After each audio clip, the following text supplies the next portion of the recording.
Well, we're here at the CCA workbench, and it's time for the Academy Sports and Outdoors Rigs and Techniques. Dave, one of my favorite things to do is throw lures to big You know, how can you not like snook? They're a great fish. Everybody loves them. They're good to eat. They're like the dolphin of the inshore. You know, the dolphin, he likes to jump. He's good to eat. He's really pretty. Snook's same thing. You know, he's good to eat. He looks awesome. He jumps around when you hook him. Everybody's excited to catch one. I am always excited to catch one. I don't get to fish enough for them as I'd like. We're starting to get more of them and more of them up where I live. You know, when I was a kid in the 80s, we didn't have snook up there. We had several freezes, you know, and all the snook in Cape Canaveral and north of there went away. Right. So it was hard for us to even target them, so we didn't really much. And then, you know, eventually they've worked their way back up. And what we're going to talk about today is targeting them on artificial lures. We've talked a lot about using Jupiter rigs and other live bait rigs for them, catching those big ones in the inlet. But this is a little different because not all snook are the same.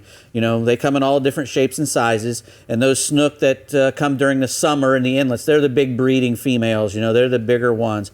So we use different stuff for those. You probably wouldn't want to go out there with your bass rods to catch those, you know, 35 to 40 inchers. You're 100% right. What you're going to do is you're going to show up with something that's got a lot of meat. Correct. You know, because you're going to be pulling these, you know, if you're going to be fishing in an inlet or around a bridge for those great big snook, you're going to need a big rod and reel to pull them out of that current, because that's when they're going to bite. Yeah. They're going to bite under when the current's flowing. There ain't a whole lot of biting going on at dead low tide or dead tides, you know.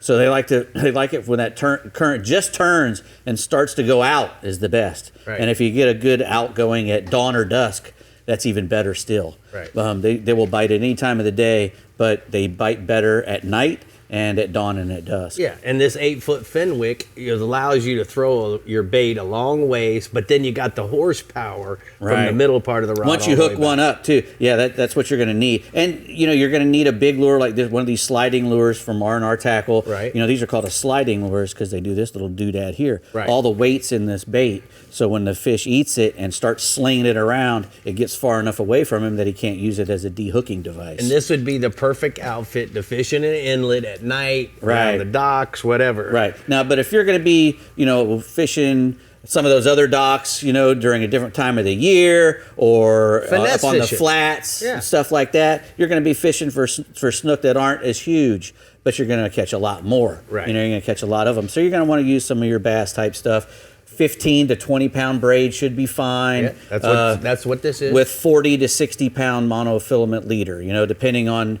you know, if you can't get them to bite on 60, you might want to have to go down to 40, and you wouldn't want to go down much more than 40 because they do have some pretty sharp gill rakers on them and gill plates, and they're pretty crafty.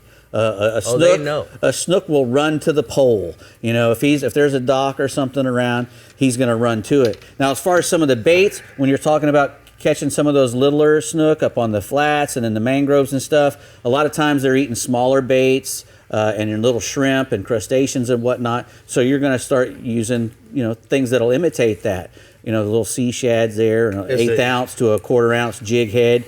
You throw it up on the beach and drag it right in that little surf line where they love to live. Right, and they will pounce on that. They're going to be sitting in a spot just out of the current where the current's flowing by them and it's bringing stuff by, and then they're going to rush out and engulf it, and that's how they eat.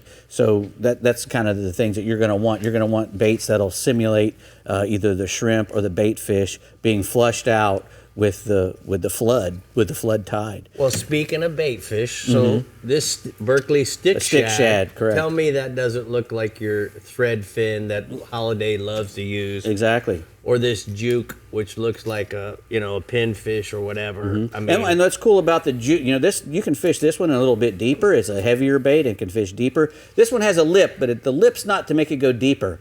The lip on that bait is to make it flash and roll and shine. You're 100% correct. And so you can fish this in pretty shallow water, and you don't have to worry about bumping it off the bottom if the bottom's, you know, sandy and rocky. But if there's a lot of weeds and stuff, you can still keep that juke up off the bottom.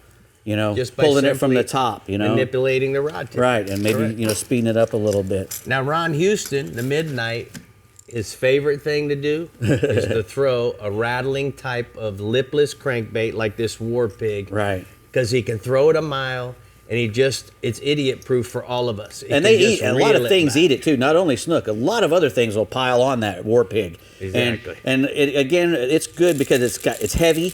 You know, it's a heavier bait, and it sinks really fast, so you can fish in deep water with it. All right, Topwater, you're the man. My favorite thing to fish with, either up in the river with my buddy Dingo, or any place where I know that there are snook. I'll be the guy who catches 1 to your 10, but all mine are going to be on topwater plugs because I just like watching them just explode on a topwater plug. That really is what gets me going. I don't even care if they eat it. If they knock it in the air 6 feet, that's just as good as a catch to me. I'll squeal like a little girl. So the walk the dog. Do you like 3 hooks or 2 hooks? The 120 or the 100, Dave? It depends on where I'm at. If I'm catching great big ones, I'll use the bigger bait. If there are great big ones in there, then that's what I'm after, and I'll try to use the bigger bait. But it's fun to watch them engulf a little small one too.